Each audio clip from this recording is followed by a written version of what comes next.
젊을 때는 말을 먼저 배웠다. 서운하면 말했고, 억울하면 설명했고, 이해받고 싶어서 더 말했다. 그런데 이 나이가 되니 이상한 걸 하나 깨닫게 됐다.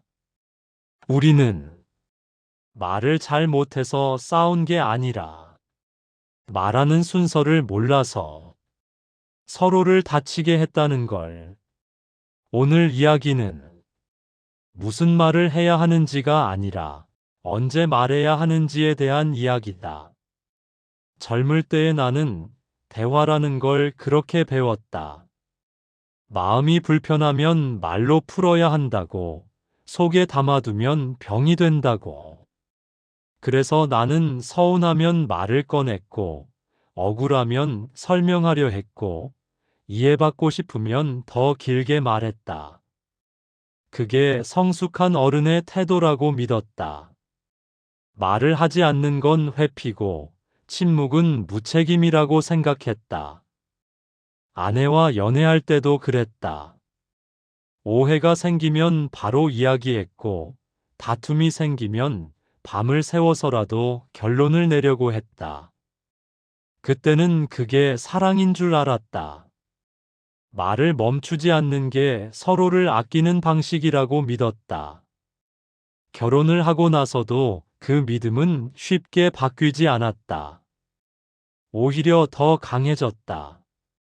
부부니까 더 솔직해야 한다고 생각했다. 하지만 시간이 지나면서 대화는 점점 버거운 일이 되었다. 예전처럼 말이 잘 통하지 않았다. 같은 말을 해도 반응이 달랐고, 설명을 덧붙일수록 분위기는 더 굳어졌다. 그래도 나는 계속 말을 먼저 꺼냈다. 말하지 않으면 아무것도 바뀌지 않을 것 같았기 때문이다. 말해야 해결된다고, 말해야 관계가 유지된다고 믿었다. 어느 순간부터 아내는 내 말에 바로 반응하지 않았다. 고개를 끄덕이거나, 짧게 대답하거나, 아예 아무 말도 하지 않았다. 나는 그 침묵이 불안했다. 그래서 더 말을 꺼냈다. 왜 아무 말이 없냐고, 무슨 생각을 하는지 말해달라고. 말이 없으면 답답했고, 답답함은 다시 말이 되었다. 그때의 나는 몰랐다. 우리가 다투는 이유가 말의 내용 때문이 아니라 말이 시작되는 순서 때문일 수도 있다는 걸. 나는 늘 마음이 준비되었는지 묻지 않은 채 말을 먼저 꺼내고 있었다. 상대의 상태보다 내 감정이 앞섰고, 타이밍보다 표현이 중요하다고 착각했다. 부부로 오래 살다 보니 싸움은 점점 형태를 바꿨다. 예전처럼 감정이 폭발하지는 않았지만 대신 더 조용해졌다. 말은 줄었지만 불편함은 그대로 남았다.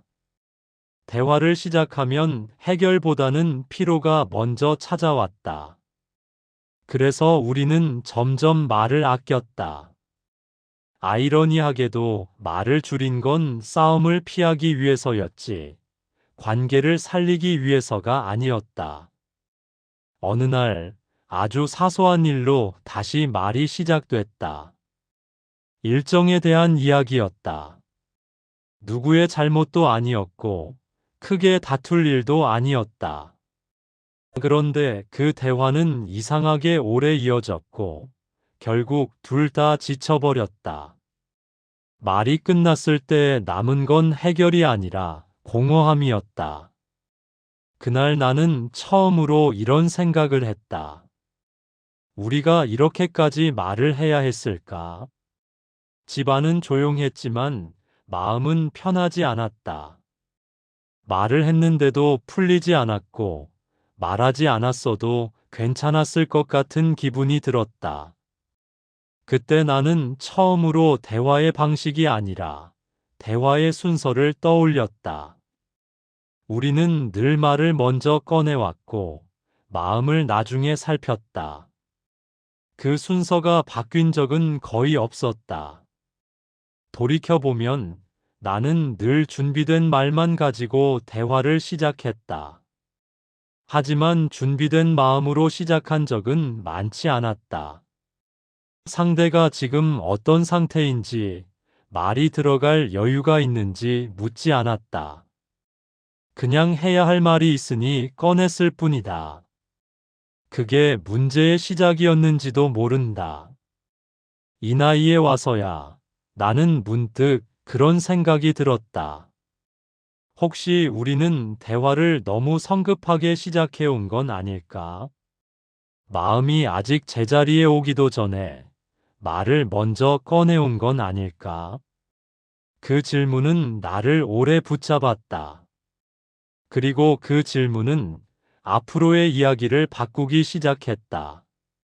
그때의 나는 아직도 대화는 말을 먼저 꺼내는 것이라고 굳게 믿고 있었다.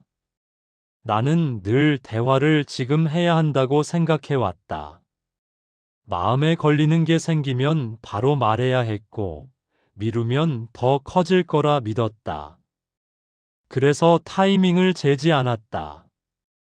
아내의 표정이 어떻든, 하루가 어땠든, 내 안에서 말이 차오르면 그 순간 꺼냈다. 그게 솔직함이고 책임감이라고 생각했다. 하지만 그 지금이라는 시간은 대부분 나를 기준으로 한 시간이었지, 아내를 기준으로 한 시간은 아니었다. 아내가 지쳐 보일 때도, 말수가 적을 때도 나는 말을 꺼냈다. 오늘 안에 풀어야 마음이 편해질 것 같았기 때문이다. 그 편안함은 늘 잠깐이었고, 대신 아내의 얼굴에는 피로가 남았다. 아내는 가끔 이렇게 말했다. 오늘은 그 얘기하지 말자. 그 말이 나오면 내 마음은 바로 불안해졌다.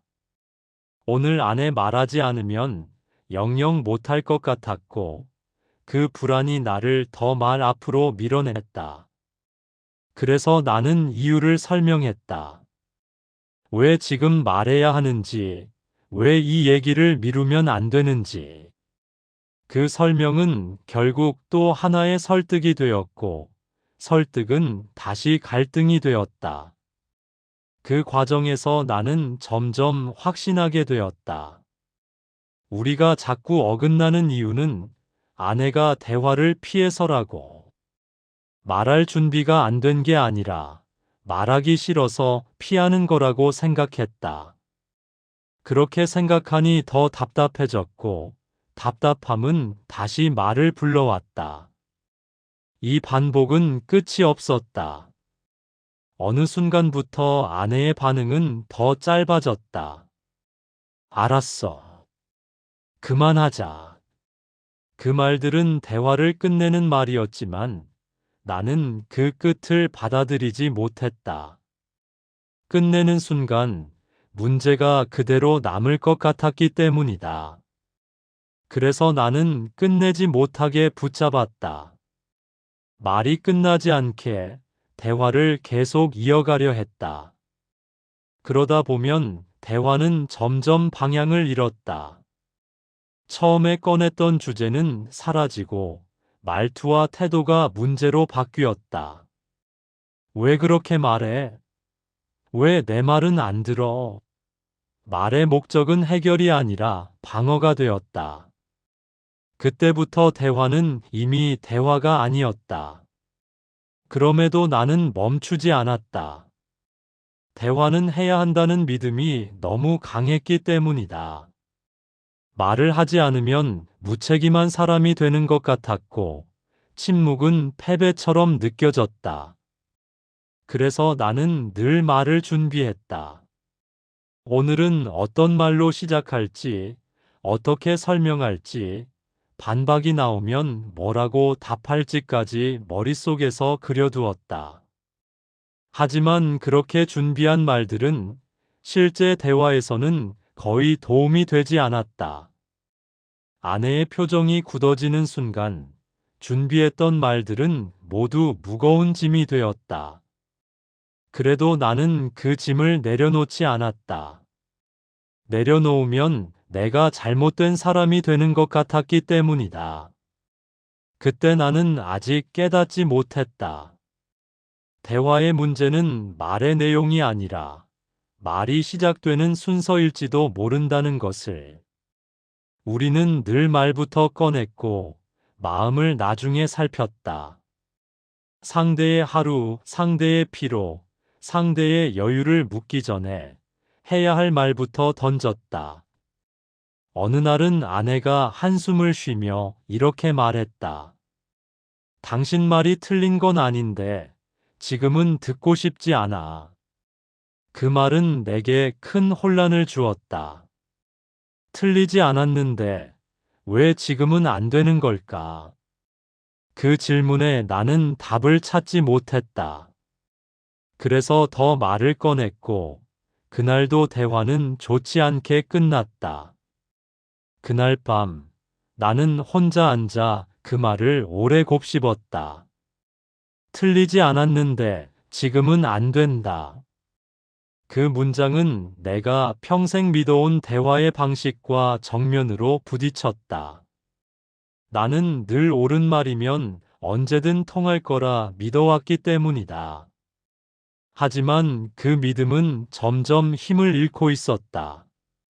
이 나이에 와서야 나는 처음으로 이런 생각을 하게 되었다. 혹시 대화에는 순서가 있는 게 아닐까?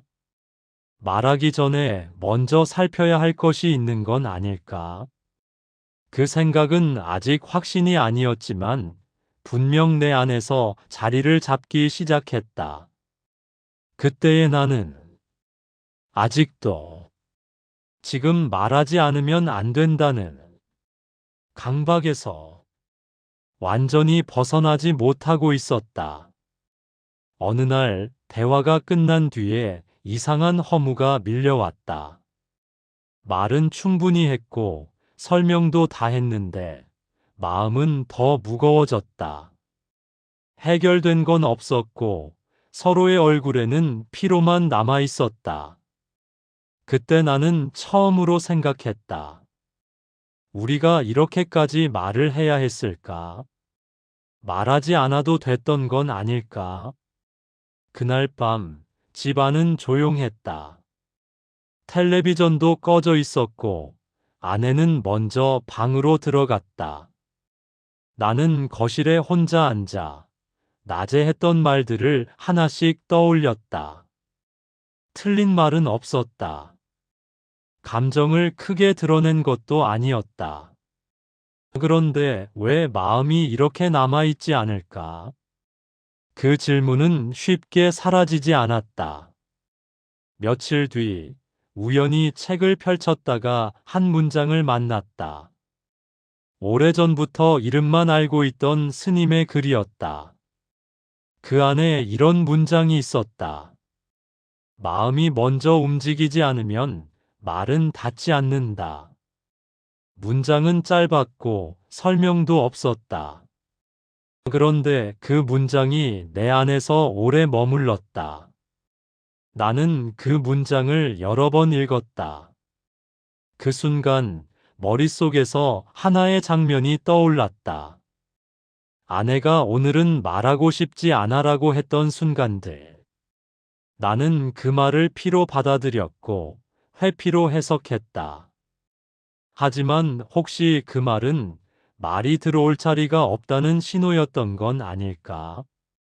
그 생각이 들자 마음 한켠이 무너졌다. 나는 그동안 무슨 말을 할지에만 집중해 왔다.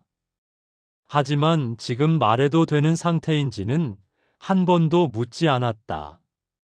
상대의 마음이 닫혀 있는데 말로 열려고 애썼던 것이다. 그게 얼마나 무리한 일이었는지 그제야 조금 보이기 시작했다. 그날 이후로 나는 대화를 시작하기 전에 한 가지를 먼저 살피기로 했다. 말을 꺼내기 전에 아내의 상태를 보는 것이었다. 표정은 어떤지, 말수가 어떤지, 하루가 어땠을지. 그리고 스스로에게 물었다. 지금 이 말이 정말 필요한가? 아니면 내 마음을 덜기 위한 말인가? 처음에는 쉽지 않았다. 말이 목까지 차오를 때가 많았다. 예전 같으면 바로 꺼냈을 말들을 억지로 삼켰다. 그 과정이 답답했고 불안했다. 말하지 않으면 내가 지는 것 같았고 관계를 방치하는 것처럼 느껴졌다. 하지만 이상하게도 그 불안은 오래가지 않았다. 말을 멈추자 집안의 공기가 조금 달라졌다. 조용함이 예전처럼 긴장으로 느껴지지 않았다. 말이 없는데도 숨이 막히지 않았다.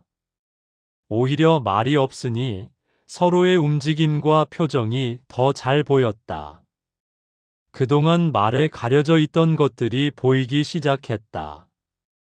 어느 날 아내가 먼저 말을 꺼냈다. 아주 사소한 이야기였다. 장을 보다가 있었던 일, 동네에서 본 풍경. 예전 같으면 대수롭지 않게 흘려보낼 이야기였다. 그런데 그날은 달랐다. 나는 끼어들지 않고 끝까지 들었다. 설명하지도 해석하지도 않았다. 그냥 들었다. 그 순간 마음 한켠이 조금 풀리는 느낌이 들었다. 아내의 말이 길어졌고 표정도 부드러워졌다. 그제야 나는 알았다. 말이 들어갈 자리가 생기면 말은 자연스럽게 흐른다는 것을. 그동안 우리가 부딪혔던 건 말의 내용이 아니라 말의 순서였다는 것을. 이 전화는 극적이지 않았다. 눈물이 쏟아지지도 않았고 모든 문제가 한꺼번에 해결되지도 않았다. 하지만 분명한 변화가 있었다. 나는 더 이상 모든 것을 말로 해결하려 들지 않았다. 말보다 먼저 마음을 살피는 사람이 되기 시작했다. 그 작은 변화가 관계의 방향을 조금씩 바꾸고 있었다. 그날 이후로 나는 말 앞에서 한 번 더 멈춘다. 그리고 그 멈춤이 대화의 시작이라는 걸 이제는 안다. 그날 나는 말을 잘하려던 나를 내려놓고 말을 꺼내기 전에 마음을 먼저 보는 사람이 되기 시작했다. 말을 늦추기 시작했다고 해서 모든 갈등이 사라진 건 아니었다. 여전히 서운한 날은 있었고 생각이 엇갈리는 순간도 찾아왔다. 다만 한 가지가 달라졌다. 예전처럼 그 서운함을 바로 말로 꺼내지 않게 되었다는 점이다. 나는 먼저 나 자신의 상태를 살폈다. 지금 이 말이 정말 필요한 말인지 아니면 내 마음을 덜기 위한 말인지 스스로에게 묻는 시간이 생겼다. 그 질문은 생각보다 많은 말을 멈추게 했다. 하고 싶은 말의 상당수는 지금 하지 않아도 되는 말이었다. 말하지 않는다고 관계가 무너지지 않는 말들이었다. 그 사실을 받아들이는 데는 시간이 걸렸다. 말하지 않으면 참기만 하는 것 같았고 늘 내가 손해보는 느낌이 들었다. 하지만 시간이 지나면서 알게 되었다. 이것은 참는 게 아니라 순서를 지키는 일이라는 것을. 아내와의 대화는 조금씩 달라졌다. 말의 양이 줄어든 대신 말이 시작되는 순간이 달라졌다. 예전에는 내 마음이 먼저 움직이면 바로 말을 꺼냈다. 이제는 아내의 상태를 먼저 본다. 표정이 어떤지, 말수가 어떤지, 오늘 하루가 어땠을지, 그리고 말해도 되는지 묻는다. 그 물음 하나가 대화의 방향을 바꿔 놓았다. 어느 날 아내가 먼저 말을 꺼냈다. 예전의 일 하나가 아직 마음에 남아있다는 이야기였다. 그 말을 듣는 순간 예전의 습관이 고개를 들었다. 바로 해명하고 싶었고, 그런 뜻이 아니었다고 말하고 싶었다. 하지만 나는 멈췄다. 그 말이 들어갈 자리가 아니라는 걸 이제는 조금 알 것 같았기 때문이다. 나는 아무 말도 하지 않고 끝까지 들었다. 중간에 끼어들지 않았고 정리해 주지도 않았다. 그저 고개를 끄덕이며 들었다. 아내의 말은 생각보다 길었다. 말이 길어질수록 표정이 조금씩 풀렸다. 이야기가 끝났을 때 나는 짧게 말했다. 그때 많이 힘들었겠다. 그 한마디면 충분했다.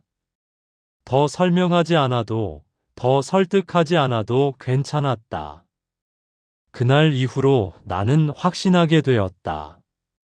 대화의 목적은 늘 해결이 아닐 수 있다는 것을. 오래된 부부에게 대화란 문제를 풀기 위한 시간이 아니라 서로가 견뎌온 시간을 인정하는 시간일지도 모른다는 것을. 우리는 이미 많은 시간을 함께 지나왔다. 그 시간 속에는 말로 다 설명할 수 없는 감정들이 켜켜이 쌓여 있다. 나는 더 이상 완벽한 대화를 기대하지 않는다. 오해가 없는 대화, 서운함이 남지 않는 대화 같은 건 아마 없을 것이다. 대신 나는 한 가지를 지키기로 했다. 말이 나오기 전 한 박자 멈추는 것. 그 멈춤이 관계를 지켜준다는 걸 이제는 안다. 이 나이에 와서야 나는 대화의 순서를 다시 배웠다. 말보다 마음이 먼저라는 것.